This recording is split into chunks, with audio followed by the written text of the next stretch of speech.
Jadi gini, pertama, terima kasih kepada teman-teman baik media atau non media yang sudah membersamai saya. Itu pertama. Kedua, kenapa saya di pengadilan ini? Saya sedang menggugat para ketua DPR.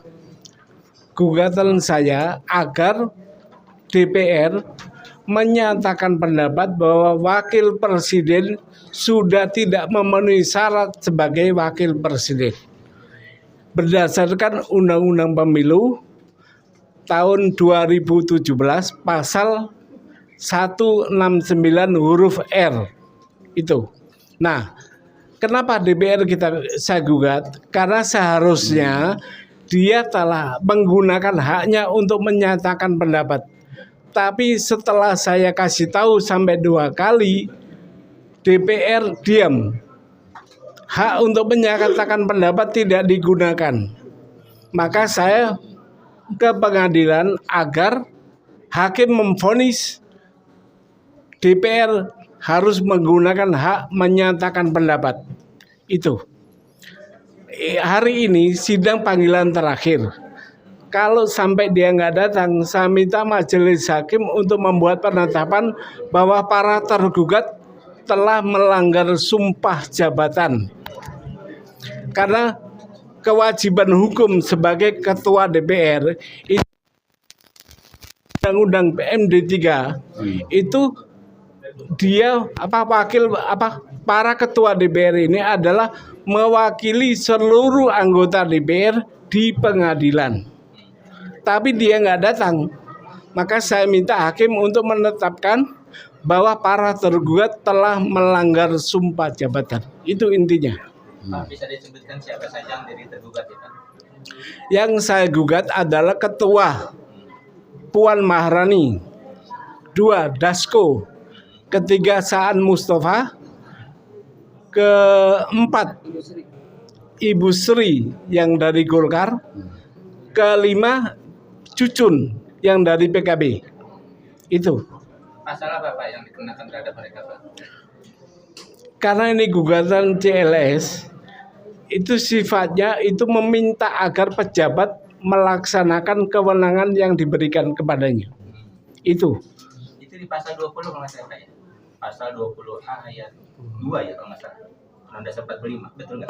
Saya ini kebetulan nggak begitu hafal undang-undang, tapi ada alasan saya ada bahwa DPR memiliki hak antara lain menyatakan pendapat, interpelasi. Nah, itu hak itu nggak dipakai. Padahal sudah saya kasih tahu melalui pemberitahuan atau notifikasi bahwa pelanggaran konstitusi sudah terbuka. Dan pemberitahuan itu juga dilakukan oleh Forum Purnawirawan TNI, tapi diabaikan. Makanya saya sebenarnya aspirasi ini harusnya disampaikan, tapi saya udah nggak kuat untuk demo di DPR, maka saya ke pengadilan. Enak adem. Nah gitu ya. Petitumnya apa sih Pak? Petitumnya hanya 2. Saya minta hakim memvonis bahwa anggota DPR melalui para tergugat ini harus menyatakan pendapat, menggunakan haknya untuk menyatakan pendapat bahwa wakil presiden sudah tidak memenuhi syarat sebagai wakil presiden. Itu. Nah, dari Forum TNI juga udah memberitahukan itu. Kalau nggak salah udah 3 kali, tapi diabaikan. Nah, saya menjunjung tinggi keinginan Forum TNI karena patriotismenya nampak di situ. Tidak mau dipimpin oleh orang yang tidak memenuhi syarat undang-undang. Itu. Begitu Pak. Apa ada upaya yang apabila tidak hadir kemudian minta pada aparat misalnya jemput paksa atau seperti apa? Nah, kalau di pengadilan perdata tidak ada itu, tapi kemarin majelis hakim sudah bilang akan dipanggil untuk terakhir dengan peringatan ya hari ini. Kalau hari ini dipanggil dengan peringatan, kalau nggak hadir maka saya minta kepada hakim nanti membuat penetapan bahwa para tergugat ini istimewa. Kenapa? Pejabat dia, maka melanggar sumpah dia. Di dalam sumpahnya itu menegakkan hukum dan akan memperjuangkan aspirasi. Tapi digugat aja nggak datang. Nah, maka saya minta nanti konsekuensi dari peringatan itu adalah penetapan bahwa para tergugat telah melanggar sumpah jabatan. Itu. Dan sanksinya apa Pak kalau melanggar sumpah jabatan? Ya nanti kita lihat, sanksinya apa, konsekuensi hukumnya. Ada nggak perdata atau pidana? Ya Pak, satu lagi Pak, kan kalau bicara tentang gugatan terhadap keluarganya Pak Jokowi, termasuk gugatan Bapak yang waktu itu kan pasti DNO. Nah kalau sekarang juga DNO lagi gimana? Begini, ini nggak ada kaitannya dengan Jokowi dan keluarga. Ini DPR, wakil kita, ya. Tapi kan kaitannya dengan ijazah Gibran. Ya, itu konsekuensi logis, ya. Karena dia yang memenuhi syarat kata KPU kan. Tapi ternyata begitu kita telisik undang-undangnya, nggak ada itu syarat itu. Karena gini, syarat keterangan yang dipakai oleh Gibran juga sedang saya batalkan di TUN. Jadi suket sebagai pengganti jasa itu saya sudah batalkan di TUN. Dan sekarang hari ini itu adalah jawaban dari kementerian. Itu ya. Kalau soal DNO, saya udah berkali-kali dapat NO, tapi nggak masalah. Yang penting warga negara tahu bahwa ada peristiwa hukumnya kayak gini ini ada. Itu aja. Saya nggak nyari uang, nggak nyari apa-apa, tapi ingin ngasih tahu bahwa warga negara harus tahu ada peristiwa hukum yang kayak gini, tapi jangan diam gitu loh. Itu aja. Jadi Pak, ada nggak kemungkinan bahwa surat itu tidak sampai ke DPR? Bahwa ini kesalahannya pengadilan, suratnya tidak sampai. Waktu dibacakan relasnya, surat ini diterima oleh kesekretariatan. Artinya udah nyampe. Jadi pasti sampai ya? Nyampe.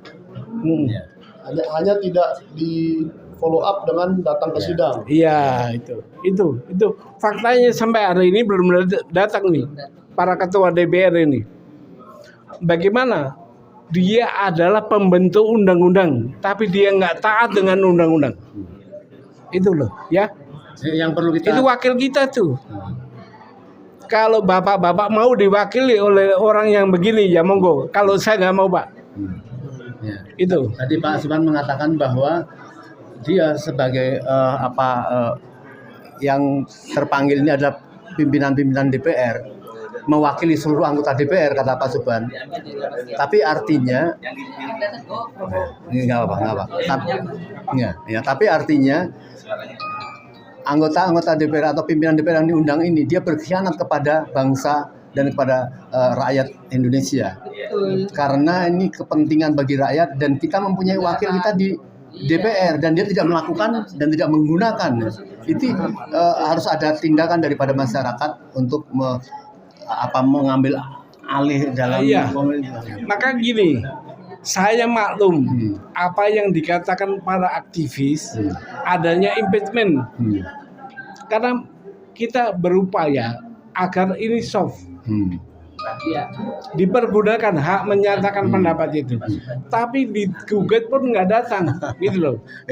Jadi nanti jangan disalahkan kalau rakyat turun. Mengambil apa? Kekuasaannya yang dititipkan kepada dia itu. Itu.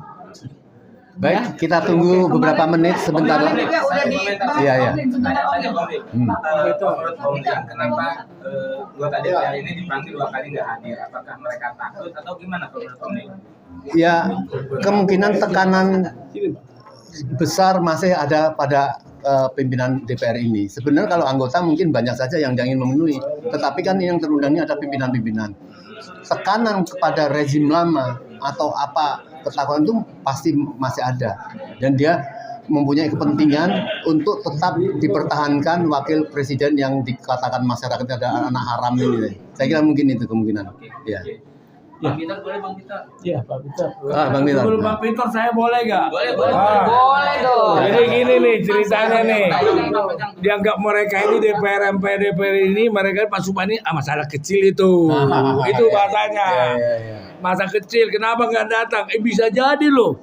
Namanya orang itu pelupa karena udah bisnis banyak sekali jadi lupa atas sumpahnya nih. Saya akan bacakan sumpah kalian ya. Ingat, siapa tahu lupa nih ya. Nih, saya bersumpah akan memenuhi kewajiban saya sebagai anggota Dewan Perwakilan Rakyat, walaupun sekarang nggak benar ya, dengan sebaik-baiknya dan seadil-adilnya sesuai dengan peraturan perundang-undangan dan pedoman pada Pancasila, Undang-Undang Dasar 45. Hei kalian anggota DPR MPR, jangan diam saja, udah banyak masalah di pemerintahan ini, betul-betul udah bobrok.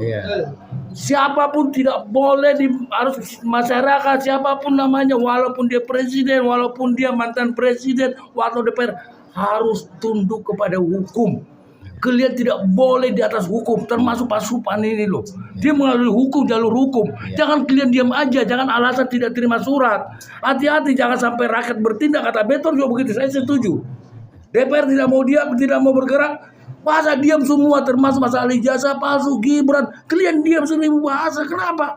Karena mulai saya analisa, semua partai ketua partai politik sudah disandera si Jokowi ini. Apalagi sih? Tapi Pak Janes, satu nih pertanyaan saya. Apa? Kan di Solo sudah digugat CLS itu Pak Joko Widodo, Iya. mantan presiden, yang kekuasaannya jauh melebihi anggota DPR ataupun ketua DPR. Dia saja berani datang ke sidang. Kenapa ketua-ketua DPR ini menurut Pak Suban dan Pak Janes kenapa nggak berani? Siapa dah berani ke sidang? Ini kan nggak berani datang berarti. DPR. Bukan nggak berani datang, takut. Ya sama aja. Sama aja dong. Tapi alasannya katanya belum terima. Enggak, itu alasannya pengadilan tadi ngomong belum terima, belum baca. Puan udah baca, Dasko udah baca. Boleh Anda bersenang-senang naik Alphard, naik apa, tapi ngegaji kalian kami. Jangan sombong kalian. Pakai pengawal, kayak udah jagoan aja. Padahal kerja pun nggak ada, satu pun membela rakyat nggak ada. Ayo, semua oligarki sekarang masih berkuasa. Apa yang tadi itu? Satu tuh Morowali sampai sekarang masih bekerja lapangan udara gelap. Ayo, mana Pak Prabowo sampai sekarang reshuffle kabinet kemarin? Saya kira reshuffle kabinet. Saya kira ada apaan? Tahu penambahannya dulu. Ketawa saya reshuffle kayak gitu nggak benar itu. Oke, kayak gitu aja ngomongnya. Gimana Pak Bito? Ya, terima kasih. Saya minggu kemarin sudah datang menemani Pak Subhan. Jadi kita mencoba kalau memang mereka hari ini tidak datang, maka ini menambah keyakinan kita. Jadi memang mafia hukum ini luar biasa. Bagaimana mungkin 9 hakim Mahkamah Konstitusi itu waktu diberi map satu-satu tentang calonnya Gibran, masa mereka nggak buka? Tidak tamat sekolah, kurang umur, kok mesti mereka loloskan? Terus ini kan berjalan kemari. Nah, Pak Subhan ini melakukan terobosan yang luar biasa. Jadi untuk menyelamatkan ini negara hukum, ya kita melalui jalur hukum. Tapi ketika nanti hari ini juga mereka tidak datang dengan peringatan, maka sudah waktunya rakyat tuh ya paling tidak mengepung gedung Mahkamah Konstitusi itu. Hanya melalui gedung itu Gibran bisa dibatalkan. Kalau kita mengikuti dengan cara yang normal, impeachment yang kata Saiful Mujani tidak mungkin. Karena panjang dan berbelit-belit dan itu akan bertahun-tahun dan si Gibrannya tetap menjadi wakil presiden. Nah, jadi jalur yang paling memotong itu adalah melalui kita kepung Mahkamah Konstitusi, kita desak Mahkamah Konstitusi untuk membuat putusan. Putusannya itu adalah menarik, membatal atau gimana. Nah, nanti kita sepakatin setelah itu. Masa bangsa sebesar ini menerima orang kurang umur, kurang pendidikan, terus bangsa ini mau dipimpin mereka terus-menerus, kan kitanya yang salah. Bahwa mereka kemarin menang dengan cara mereka, yaitu cara curangnya, kan cara dengan bansos itu kan dengan cara mereka. Nah, itu sisi yang berbeda. Nah, sekarang itu yang mau kita gugat, walaupun kita pakai konsultasi yang kecil lah, tapi kan kita sebagai warga negara kita mau menyelamatkan negara kita kan. Jadi apapun yang bisa kita lakukan ya kita selamatkan bangsa ini. Jadi satu-satunya tempat adalah di Mahkamah Konstitusi itu pengadilan. Untuk saat ini. Nah, karena kalau kita mengikuti jalur-jalur itu di DPR-nya nanti berbulan-bulan, tahu sendiri di DPR-nya begini, ini aja nggak datang. Coba banyak orang datang ke DPR untuk mengusulkan supaya impeachment, nggak mungkin, sudah dikuasain sama mereka, terus mau kemana lagi? Sekarang Mahkamah Konstitusi aja mereka kuasain. Nah, tapi nanti kalau kita dengar ribuan orang, banyak orang, Mahkamah Konstitusi takut. Nah, kekuatan keputusan Mahkamah Konstitusi itu yang kita harapkan. Karena mereka yang berdosa, mereka yang menerima map, ya kan? Mereka yang harus membaca map itu. Gibran kurang umur, kurang pendidikan, kok mereka loloskan? Kan berarti mereka sumber masalah. Tidak ada seorang pun di Mahkamah Konstitusi hakim-hakim yang profesor doktor, semua itu nggak ada yang berani nolak. Nah ini kan berarti mereka diintimidasi, mereka diteror. Nah ini kita selamatkan. Kita selamatkan Mahkamah Konstitusi dari mafia hukum. Ya, terima kasih. Baik, kita tunggu 1 jam ke depan. Apakah tahu-tahu nongol ya anggota DPR yang diundang ya. Tapi yang jelas sampai sekarang belum kelihatan batang hidungnya. Nanti 1 jam lagi hasilnya. Katanya kan sidangnya jam 10, Pak. Iya. Ini sudah jam berapa nih? Hakim bilang antara jam 10 sampai jam 2. Iya. Kita tunggu. Iya. Ini sudah azan zuhur, belum kelihatan, tapi kita Berarti rentang waktunya panjang ya? iya. Iya. Ya, nanti tunggu pemirsa, nanti kita akan podcast lagi dan apa yang harus kita lakukan andai kata ternyata tidak hadir juga. Kayak gitu. Betul. Iya. Baik. Ya, assalamualaikum warahmatullahi wabarakatuh. Waalaikumsalam warahmatullahi Merdeka itu dinyatakan bahwa pimpinan DPR itu mewakili anggota DPR di pengadilan. Nah, ada pasal itulah saya masuk ke pengadilan. Nah, hukum materialnya saya pegang bahwa Gibran tidak memenuhi syarat undang-undang. Waktu itu hanya saya mungkin yang punya. Maka saya yakin. Tapi di pengadilan pertama PMA antara Gibran dengan KPU, saya diputus pengadilan Jakarta Pusat tidak berwenang mengadili, dan itu menurut saya itu mengalihkan gawang. Perkara itu jelas-jelas perbuatan melawan hukum, tapi pengadilan tidak mengadili, malah mengelak, tidak berwenang mengadili. Itu. Oke. Nah lalu Pak, saya dengar kemarin Bapak memakai salah satu buktinya itu buku Gibran Endgame karya Rismon Janipar. Pernah Bapak pakai sebagai bukti? Betul. Saya kebetulan itu beli buku Rismon itu yang Endgame itu ada kalau nggak salah 9 buku. Iya. Nah, yang 5 saya kasih ke DPR itu. Oh, dalam rangka ini juga? Dalam rangka ini. Dan yang satu lagi untuk ditun. Tapi tiba-tiba nggak ada angin, nggak ada apa, ditarik katanya. Tapi gini, Nggak ada angin, yang ada RJ Pak. tapi gini, saya menganggap buku itu, saya mengibaratkan dulu saya pelihara ayam. Dari pantat ayam itu keluar telur dan keluar tai ayam sekaligus. Nah, saya pilih yang telur. Oh, Itu. telurnya dimasak ya Pak? Jadi Iya, enak. itu aja. Itu Oke. batasan saya. Tapi untuk gugatan yang ke DPR ini, CLS ini, salah satu buktinya itu juga? Enggak, akhirnya saya anulir. Saya anulir. menggunakan bukti gugatan saya sama surat dari Forum TNI. Itu yang PPTNI yang itu 8 itu syarat formil. Syarat material dari KPU yang menyatakan Gibran pendidikan akhir. Itu ya. Oh, iya. Jadi pendidikan akhirnya adalah pendidikan Pendidikan akhir. akhir. Bukan SMA, bukan SMP. Enggak ada, tapi akhirnya dirubah sama Bisa KPU begitu ya? S1. Ush. Nah, itu dia. Jadi Jadi itu Mendadak S1 ya? Iya, itu udah saya pegang itu bukti. Maka saya berani gugat baik ke TUN atau ke sini. Karena bukti itu insya Allah waktu itu satu-satunya saya yang Oke. pegang bukti itu. Jadi Bapak memegang bukti bahwa KPU sebelum tanggal sekian menyatakan pendidikan akhir. Iya. Tiba-tiba berubah jadi S1 sudah Bapak simpan dua Sudah, bukti itu. dua-duanya saya udah ambil. Atau maksudnya suket itu Pak, pendidikan akhir itu bisa fleksibel. Nah, artinya kalau hanya itu malah absolut terbukti bahwa dia tidak punya pendidikan. Oh, tidak terdidik lah. Iya. Lebih jelas Kan lagi. di dalam suket itu hanya diterangkan pernah mengikuti kelas 12 kalau Ya. misalnya. Yang saya grade 12 yang setara SMK. Nah, ijazahnya nggak ada tuh. Iya, iya. Padahal undang-undang pemilu tahun 2017 pasal 169 huruf R itu menyatakan minimal tamat sekolah. Nah, orang bisa ditandai tamat sekolah itu ijazah. Ya. Beda dengan apa? Tanda orang berpikir. Belum berpikirnya belum, baru sekolah aja tuh. Ijazah. Dan itu gak ada. Yang mengeluarkan suket itu di Darsuna. Yang mengeluarkan surat keterangan itu adalah dinas Direktorat Jenderal Pendidikan Dasar dan Menengah. Itu. Jadi suratnya tuh Bapak tidak yakin benar gitu ya? Yakin itu ya surat itu ada.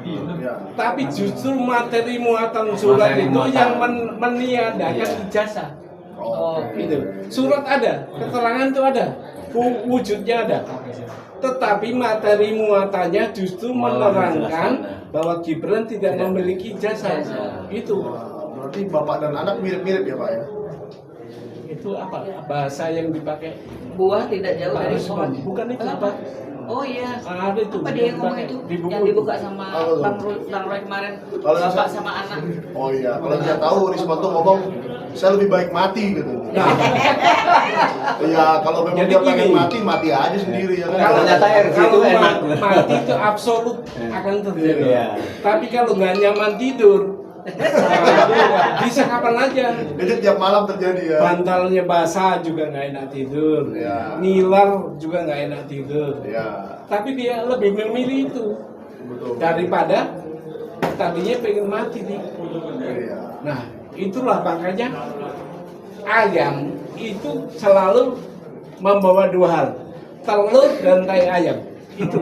Menghasilkan dua hal. Iya. Oke, jadi kita tunggu ya guys. Ini sepertinya tidak ada tanda-tanda. Soalnya saya rasa Pak, kalau ada ketua DPR atau wakil ketua DPR mau ke pengadilan ini, pasti rame satpam, polisi, apa segala macam di bawah.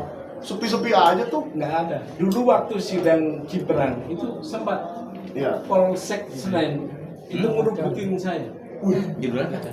waktu itu. Tapi setelah itu nggak ada lagi. Kenapa harus dikerubutin Pak? Apakah Bapak ini ancaman untuk keamanan nasional atau gimana? Bukan pengawalan. Oh, pengawalan. Saya dikawal. Berarti Alhamdulillah dikawal. positif lah ya. Iya. Positif ya. Jadi gini, kalau saya sebenarnya juga banyak ditekan, diteror.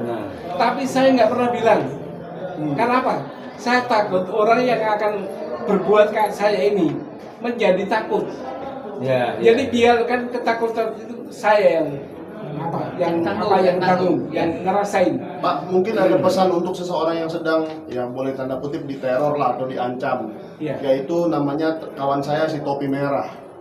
Diancam kalau dalam 7 hari tidak menjelaskan dari mana dia mendapatkan data-data itu akan diproses hukum. Gimana Pak? Somasi itu saya anggap sampai. Nggak ada artinya itu somasi. Ya.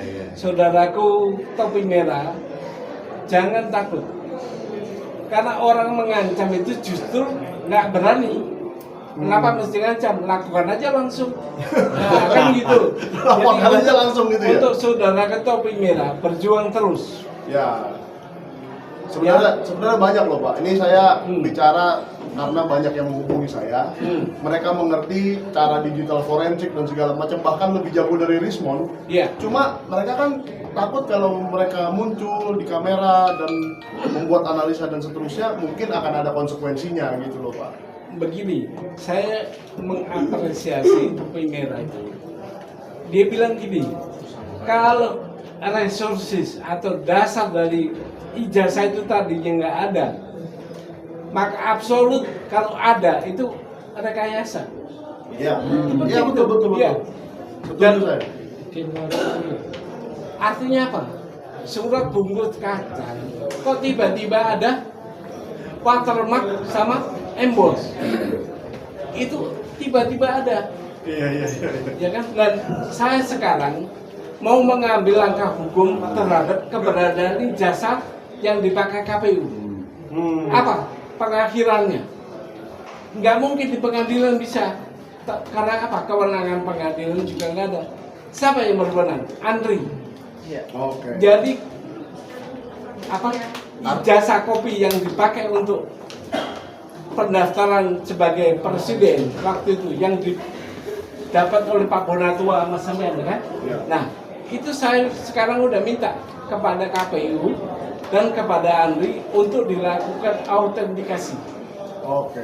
Kalau itu dilakukan, nanti ketahuan. Asli apa palsu? Bukan hanya asli atau palsu, ada atau tidak. Bahkan ketahuan di sini. Jadi masih ada kemungkinan bahwa itu tidak ada sama sekali. Kalau menurut analisa saya yang berkembang saat ini, ijazah itu tidak pernah ada. Tidak Menurut saya, tidak pernah ada. luar biasa. Jadi itu hanya kopinya aja. Nah, kopi itu pun saya udah dapat jawaban dari UGM bahwa legalisasi yang demikian itu yang ada di KPU itu, Ya. itu adalah protapnya kan. Artinya apa? Tidak ditanda apa? Tidak ada dikasih tanggal, tanggal. tidak ada tahun, itu protap. Oh, kalau Saya punya jawaban dari UGM. Saya punya itu jawaban. Bahwa- pernah kirim kalau nggak iya, salah. bahwa itu memang Memang standarnya standar itu. standarnya UGM Iya. itu. Oh, berarti standar UGM ini tolong diklarifikasi oleh Kita, Ova Emilia dan iya. kawan-kawan. Berarti standar UGM adalah melawan peraturan menteri. Iya, bukan hanya peraturan menteri, undang-undang apa, undang-undang administrasi pemerintah juga begitu. Oke. Harus ada tanggal, harus ada tahun. Iya. Kalau nggak begitu nggak ketahuan kapan itu dilegalisir. Jangan-jangan dilegalisirnya setelah jadi presiden. Iya. Ya kan? Oke. Jadi guys, Ada satu lagi, Oke, silakan, ijazah yang di Surakarta itu juga nggak mungkin dari KPU harusnya. Karena apa? Waktu itu dia diangkat oleh DPRD, bukan melalui KPU. Kenapa KPU bisa punya? Ya kan? betul juga. Nah, itu panitia pemilihan itu dibentuk oleh DPRD, bukan KPU. Tapi KPU memberikan salinan kopi itu. Justru itu salah. Kok dia punya? Berarti ajaib ya KPU Solo ya. Iya, KPU Solo perlu dipertanyakan. Dia Bukan bisa- KPU, iya KPU-nya. Kenapa dia punya itu? Iya, KPU Solo ajaib karena dia bisa Nah. memberikan salinan yang dia tidak pernah punya. Pemilihan DPR, pemilihan apa? Wali kota waktu itu tahun 2005 itu belum KPU. Nah, kalau 2010 KPU. Oke. Itu harus dikejar itu. Jadi mungkin komisioner KPUD Surakarta yang sekarang tidak tahu sejarah ya. Jadi ya udah kasih aja lah ini kan.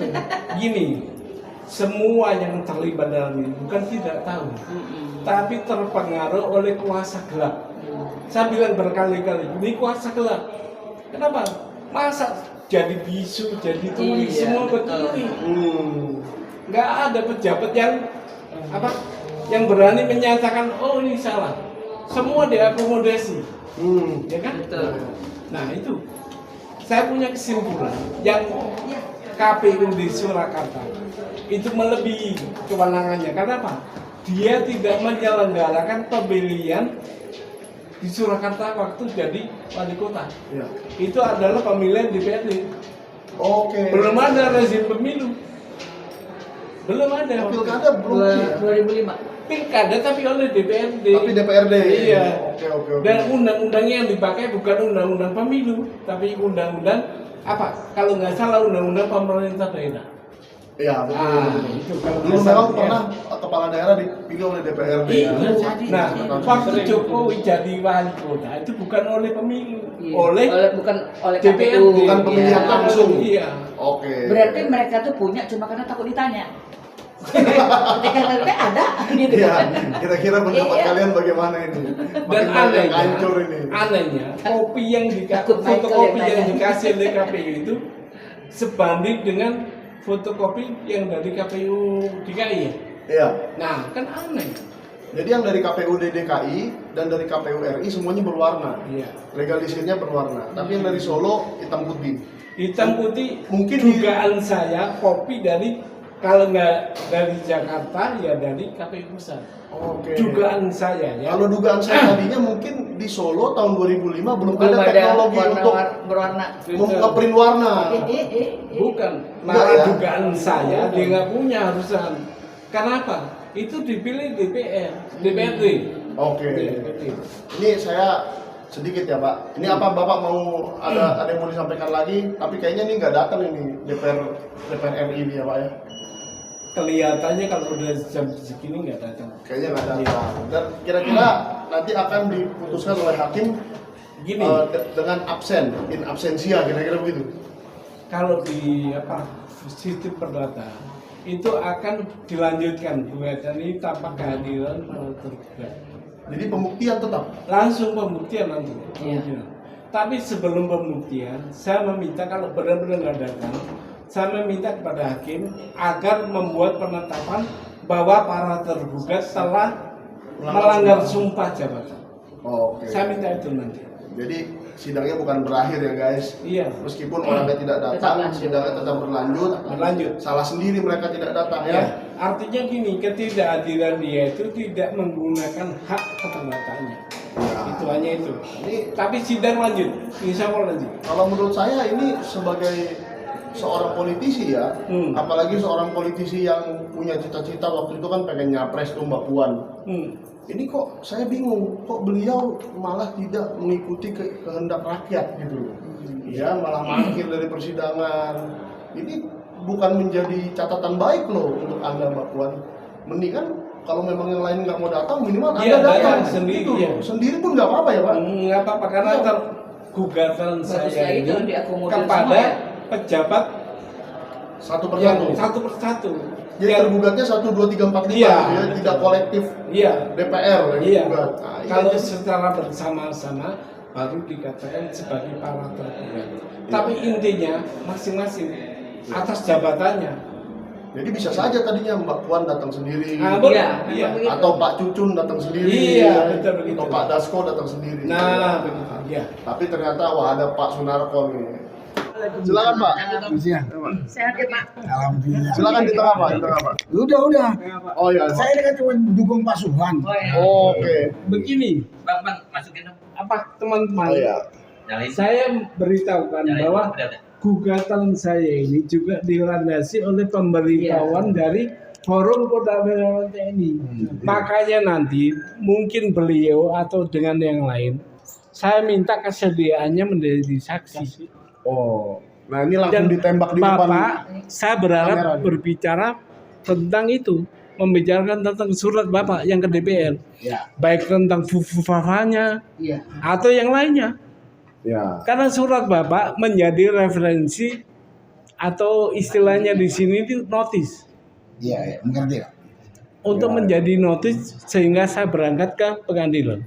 Oke. Jadi yang saya utamakan itu tadi gugatan saya, pemberitahuan Bapak dan pemberitahuan saya. Itu 3 itu Pak. Oke. Makanya saya minta kesediaannya Forum TNI untuk membuktikan secara material bahwa Wakil Presiden sudah tidak memenuhi syarat. Itu. Ya. Intinya itu Pak. Silakan Ya, Pak. yang paling pas nanti akan bicara adalah yang membidangin masalah hukum di FPPT ini. Iya. Ya, gitu. Jadi itulah yang paling tepat untuk ngomong masalahnya. Iya. Karena itu menyangkut melanggar pasal berapa gitu. Kalau kami anggota FPPT ini secara umum mengetahui bahwa Gibran itu tidak memenuhi persyaratan menyangkut masalah hukum ya sebagian, terutama masalah nepotisme dan melanggar ketentuan aturan kriteria yang telah ditetapkan oleh negara bahwa usia harus 40 tahun ya, pendidikan harus minimal SMA, walaupun itu sebetulnya standar kepala negara di negara tertinggal kayak kita gitu. Saya baca di Iran presiden itu harus S2 S3. Wah, di Indonesia ini SMA gitu. Jadi karena itulah istilah Gibran itu anak haram konstitusi itu melekat mungkin di benak kita semua yang waras ini lah. Iya.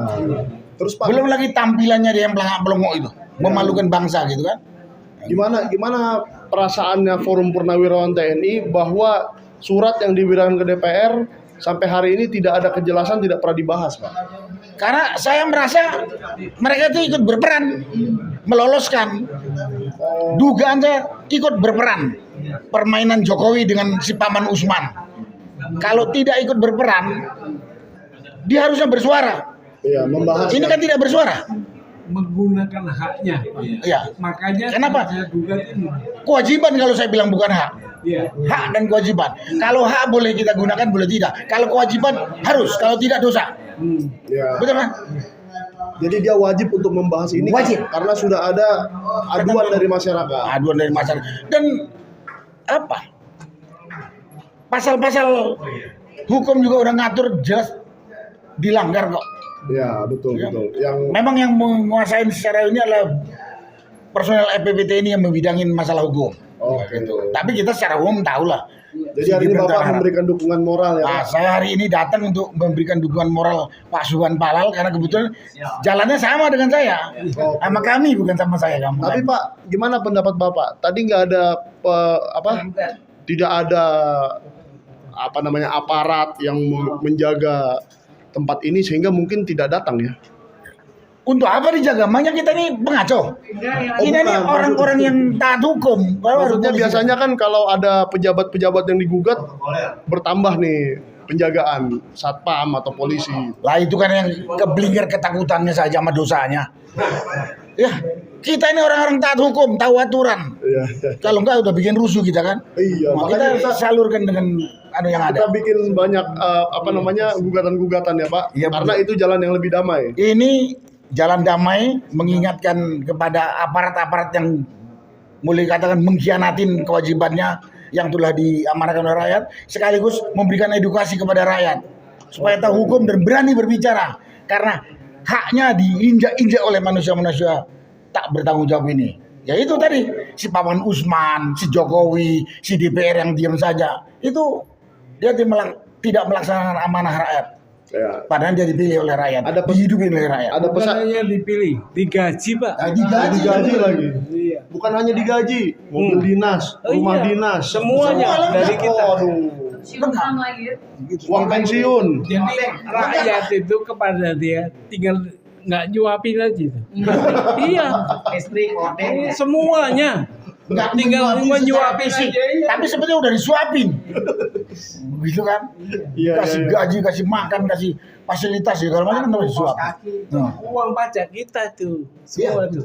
Ya. Jadi istilahnya sekarang ini dia para pejabat itu cuman belum kita suapin aja dia. Belum kita suapin fisik Nah, aja iya. kan. Kalau Belum udah kita kasih sendok ke mulutnya. apa gitu perlu ya. kita suapin juga? Nah, Kalau jangan begini, lah. Nanti dibilang ini lagi kekerasan. nyuapin kok keras. Kan keras pakai sendok gitu Pak. Pakai Kekerasan. tangan aja. Jadi kalau saya melihat Pak Narko dan Pak Subhan ini saya jadi semangat lagi. Artinya kita 2-3 minggu terakhir ini sepertinya sejak Rismon RJ Pak. Sepertinya kita dialihkan isunya. Jadi Rismon melawan Yusuf Kala, Rismon melawan saya lagi, Rismon melawan Roy. Gimana Pak? yang kita hadapi ini juga manusia, Iya. Ya. ya punya otak, punya pemikiran, dan dia jelas lebih licik dari kita. Ya. Jadi dia melakukan tindakan-tindakan, kalau nggak mau dikatakan, dia juga melakukan operasi untuk menghadapi kita. Oke. Melakukan dia. Jadi itu bagian dari operasi Iya, tadi itu Pak. Iya, membelokkan topik, Ya. ya kan, mengelabui publik. Itu kan Mengalihkan isu di samping itu kita tahu kalau dia itu anggarannya gede. gede. Kalau kita ini kan berjuang untuk kebenaran dengan kemampuan yang ada. Oke Pak. Pak, tapi gini, kita ingat apa kalau nggak salah Kiai juga Haji Agus Salim pernah bilang perjuangan itu dilakukan oleh orang-orang ikhlas, tapi yang menikmati nanti orang-orang munafik. Itu Pak katanya. Ini Makanya menyindir jangan siapa kecewa. nih? Nggak tahu, itu umum aja itu. Jadi perjuangan itu selalu dilakukan oleh orang-orang yang ikhlas. Tapi kalau hasil nanti dinikmati oleh orang-orang munafik. Oke. Itu pasti, kepastian tuh. Orang berjuang itu pasti punya cita-cita. Kami ini berjuang termasuk Pak Uyopan, cita-cita utama itu menjaga NKRI ini jangan hilang, jangan pecah. Iya. Juga melindungi anak cucu kita jangan nanti menderita. Jangan bubar Dan 2030. siapa ya. yang akan menikmati terserah Tuhan yang Yang menentukan. pasti anak cucu Nah, lah. yang pasti anak cucu. Generasi ke depan kita. Di forum ini juga saya ingin menyampaikan tanggal 20 Mei itu ada pembuktian tentang surat keterangan Gibran di PT UIN. PT UN DKI Jakarta. DKI Jakarta. Jalan apa itu Pak? Kalau ada yang Itu mau hadir. ya dekat dengan Wali Kota Jakarta Timur. Wali Kota Jakarta Timur ya, di dekat situ ada PT Itu UN Jakarta. hakim sudah menjadwalkan tanggal 20 pembuktian. Dokumen dulu. Sekitar jam berapa Pak? Biasanya jam 10. 10. Nah, minggu berikutnya saya akan menghadirkan saksi. Minggu berikutnya saya akan menghadirkan ahli. Saksinya siapa Pak? Kalau boleh bocoran sedikit. Gini, saya nggak berani membicarakan sekarang, tapi saya udah gadang-gadang. Takutnya dia berhalangan hadir. Karena gini, pengalaman saya yang Bukan gugat Rismon kan, Gibran, yang gugat Gibran dulu, saya udah mau mengadakan ahli, tapi tiba-tiba katanya fakultasnya nggak memberikan izin. Itu kejadian tuh. Nah makanya saya nggak mau ngomong siapa saksinya nanti. Nah dan ironisnya sekarang yang nggak jadi ahli itu dilaporkan juga. Iya tuh, Ya sedih kan? saya. Iya betul. Jadi kan dia dari Universitas Negeri. ya, Saya minta untuk menjadi saksi. ahli. Tadinya mau banget. Udah jauh-jauh. Iya. Sehari kemudian dia bilang kampus tidak memberikan izin. Tuh kan. Sedih tuh. Makanya sekarang saya akali. Saksi atau ahli tidak saya sebutkan dulu. Ya. Yang pasti Gitu. tanggal 20 ya Pak. Tanggal 20 itu Jakarta Timur. bukan PT UN. PT UN DKI Jakarta. Ya. Dan itu terbuka untuk umum, boleh ditonton. Kalau pembuktian terbuka untuk umum. Boleh ditonton. Boleh ditonton. Oke, Boleh jadi ditonton. siapapun masyarakat yang Iya. berdomisili di Jakarta dan sekitarnya, kalau ingin melihat silakan hadir Pak ya. Iya betul. Boleh ya, dukungan sebanyak-banyaknya. Iya. Karena nggak ada bohirnya, nggak ada. Iya. Pak Suban nggak kasih ongkos kalau ada yang hadir. Nggak ada ongkos ya. Ongkos masing-masing aja. Oke. Ya. Ya, karena nggak ada bohirnya. Itu tadi. Kalau perjuangan itu harus ikhlas. Ya. Soal siapanya nanti menikmati itu orang munafik udah pasti. Pasti Oke. itu. Ya. Ya. Oke, jadi Soalnya gini, kalau nggak munafik nggak bisa jadi pejabat. Nggak bisa. Yakin tuh. Hari ini. Iya hari ini. Iya. Depan tidak. Ya mudah-mudahan kita putus itu. semoga dengan selesainya perjuangan kita nanti membuahkan hasil, tidak harus munafik untuk jadi pejabat. Sekarang menjadi pejabat dan wakil kita kebanyakan pejabat atau pengkhianat. Mudah-mudahan setelah kita ingatkan ini ke depan Gini, dulu kita dikasih resep sama Bung Hatta. Kalau ingin mencari pejabat korup, gampang. Di satu perkumpulan PNS, lempar itu batu. Kalau yang teriak, aduh, itu koruptor. Itu Bung Hatta yang ngomong gitu. Itu saking banyaknya, itu waktu itu, apalagi sekarang. Jadi dilempar batu sembarangan Dilempar aja, batu sembarangan aja di kerumunan itu, yang pasti kenanya koruptor. yang teriak, aduh, itu pasti koruptor katanya. Oh, iya. Segampang itu, Bung Hatta ngasih apa? Rujukan. Kalau mau cari yang nggak korup gimana dong Pak? Susah sekarang karena di pesantren juga udah terkontaminasi. Susah. Jadi, Harusnya di situ. Bahkan sekarang itu orang koruptor itu umroh dulu. Iya kan? Menjadi tren itu. Penistaan agama nggak? Enggak lah. Kalau mau didesakan dengan gara-gara itu. Kan memang banyak itu koruptor. memang Apa banyak terpidana lagi. Iya, terpidana lagi. Apa? Umroh dia. Iya. Itu justru dia itu yang melecehkan agama. Karena apa? Umroh itu hal yang suci. Tapi dia seolah-olah ingin menghapus keburukan dia datang ke umroh. Ya. Itu loh, ya. Oke. bukan ingin menghapus Pak Ustaz, ingin menipu. Saya orang suci loh, saya nggak bakal korupsi gitu. Dia bukan mau membersihkan, dia udah tahu kalau umroh itu nggak menyucikan dosa saya, tapi menipu orang gitu loh. Kalau pulang haji kah, pulang umroh kah, itu kata Nabi seolah-olah menjadi bayi yang baru lahir. Nah itu loh, itu dipakai sama dia. Iya. Gitu. Padahal kalau di agama saya kalau ibadah nggak usah ngomong-ngomong, diam-diam aja. Itu yang Kan itu urusan kita dengan Tuhan aja ya kan, nggak usah dipamer-pamerin Gini, dan seterusnya. kita supaya nggak larut, jangan membawa agama. Ya, Cukup sedikit itu aja. Ya, oke. Ya. Makin lama nggak apa-apa karena biar gerah di dalam Nah, dan ini cepat bisa. kalau ada Pak Janes, makin jauh ngomongnya dari agama. Bukan. Nggak mungkin ngomong agama dia. Tadi Pak Sukai, Pak Pak Narko kan bilang tadi masalah hak dan kewajiban semua. Mungkin DPR mungkin juga lupa kali DPR. Ini akan saya bacakan hak-hak ya. Hak-hak negara-negara saya bacakan lagi nih ya. Pas masalah hak dan kewajiban warga negara. Pasal 27 ayat 1, segala warga negara bersamaan kedudukannya di dalam hukum dan pemerintahan dan wajib menjunjung hukum dan pemerintahan itu dengan tidak ada kecualinya. Wajib. Nomor wajib ya. Nomor 3 pasal 27 ayat 3 ada di sini. Setiap warga negara berhak dan wajib ikut serta dalam upaya pembelaan negara. Ini kami membela negara loh. Bukan membela partai politik, kami enggak. Kami asli membela negara, kepentingan rakyat. Makanya kalian Pak Kapolri ada sumpah muka dengan tidak akan tunduk undang-undang Pancasila. DPR, Presiden harus tunduk. Ini Pak Suphan ini tunggu dulu loh.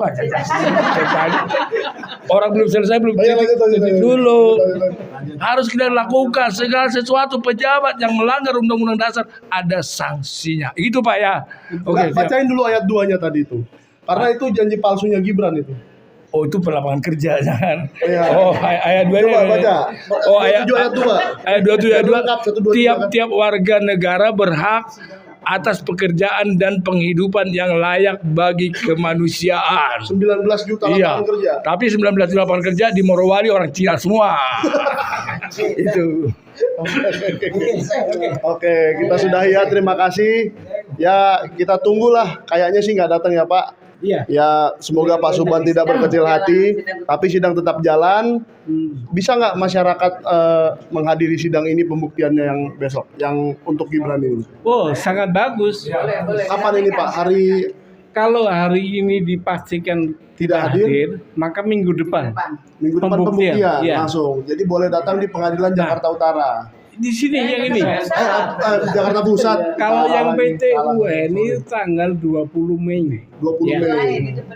Oke. Kita nyari uang ongkos lagi nih Cak. Objektum litisnya beda. Kalau di sini hak DPR. Kalau di TONI itu surat keterangan. Ya, jadi jadi beda ya. ada dua-duanya tentang Gibran. Yang satu hari Rabu depan ya. Rabu depan insya Allah pembuktian. Jam 10-an. Di sini. Tapi ya buktinya sekarang ini juga dijanjikan jam 10 belum surat jelas dulu. nih. Kalau bukti surat itu dari forum TNI saya minta itu Pak. Oke. Dikasih ke saya. Tak leges ke pos untuk jadi bukti. Oke. Ya, Itu ya. untuk Rabu depan. Dan Ya, yang Rabu depan. di PT UN DKI Jakarta dekat Wali Tanggal Kota 20, Jakarta Selatan tanggal 20. Pembuktian juga. ya. Dan bukti saya udah pegang yang di TUN. Oke. Nah, Ahlinya saya bocorin. Ahlinya satunya Pak Bonatua. kalau Tadinya mau respon. Tadinya udah ada buktinya. Makanya saya beli buku. Makanya saya beli bukunya dia sampai 9 buku. Karena apa? Untuk ke DPR 5, untuk ke TUN 3. Untuk sayangnya itu sudah dilaporkan Pak, penipuan oleh beberapa pembeli. Tapi kayaknya Pak Subhan nggak ikut ngelapor ya. saya akan lapor karena saya dibohongi, ditipu dengan gelarnya. Saya beli buku yang tebal dari sampean kan? Iya. Saya minta kwitansinya. Buku. Oke, nanti saya berikan kwitansi ya Pak. Saya beli sama dia. Nah, Iya. itu di situ ada Dr. Eng Ing Eng. Nah, ya kan? Eng, bukan Eng Eng. Eng Ing Eng bukan. Ada Dr. Eng Ing Eng. Ya, kalau mau mulai film Eng Eng. Nah, saya ditipu itu. Penggunaan gelar palsu. Iya. Apa? Eng Ing Eng itu. Ya, ya. Iya. Oke, terima kasih. Jangan lupa ikuti terus sidangnya. Kita jangan termakan pengalian isu karena inilah yang harusnya kita kejar ya. Dan nanti malam atau nanti sore mungkin saya akan live dengan seseorang yang telah menemukan kepalsuan terbaru dalam ijazah Jokowi. Wah, itu bukan ijazahnya, tetapi salah satu keterangan. Salah satu keterangan nama seseorang yang ada di situ tidak seharusnya menjabat pada hari itu. Bukan dari Jepang kan? Bukan. Ini ijazahnya Jokowi yang diupload Dian Sandi. Terima kasih Pak Sunarko. Terima kasih Pak Subhan.